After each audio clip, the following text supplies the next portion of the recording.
V Spojenej škole ešte ostaneme. V piatok sa tu hovorilo o svete nanotechnológií. Išlo o minikonferenciu žiakov prvého ročníka. Naša škola realizuje projekt NanoChannels, ktorý realizujeme pod záštitou European Schoolnet v Bruseli. Toto je náš druhý projektík v oblasti nanotechnológií a našou úlohou bolo zorganizovať konferenciu o nanotechnologiách. European Schoolnet je asociace ministerstev školství v evropských státech. V současné době máme 30 evropských států, včetně Slovenska, slovenského ministerstva školství. A jednou z takových prioritních oblastí European Schoolnet je podpora vzdělávání přírodovědných a technických oborů.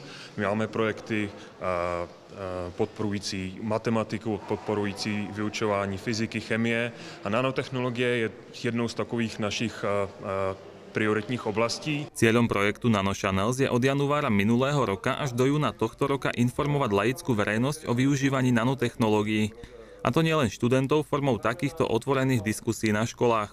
Ale i rodiče, vědeckou komunitu, zástupce průmyslu a taky třeba politiky a veřejnou sféru. Keď sme prišli do tejto školy, tak sme o nanotechnológiách nevedeli.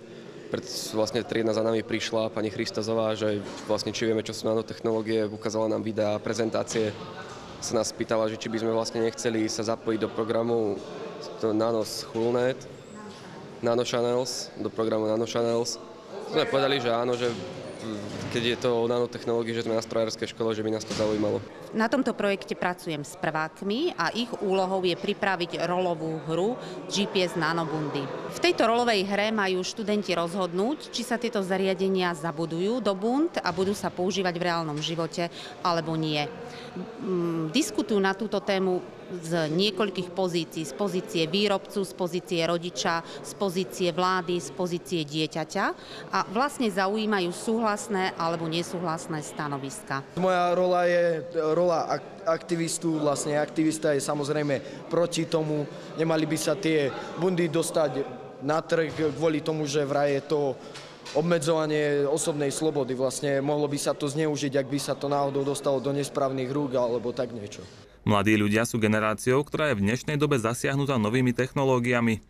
Preto je potreba, aby chápali ich možnosti, ale zároveň si uvedomovali aj riziká spojené s ich využívaním. Kromě Slovenska ty debaty se odehrály taky v Izraeli, v Rumunsku, v Itálii, ve Velké Británii a ve Španělsku. Všechny tyto školy měly různé témy a ty výsledky se potom nahrály na webové stránky projektu NanoChannels.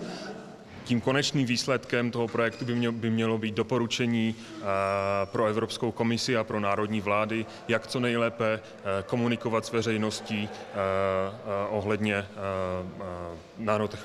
nanotechnologií a hlavně uplatnění nanotechnologií v běžném životě. Tak nanotechnológia to je budúcnosť. Je to určite zameranie, ktorému by som sa aj možno chcel venovať.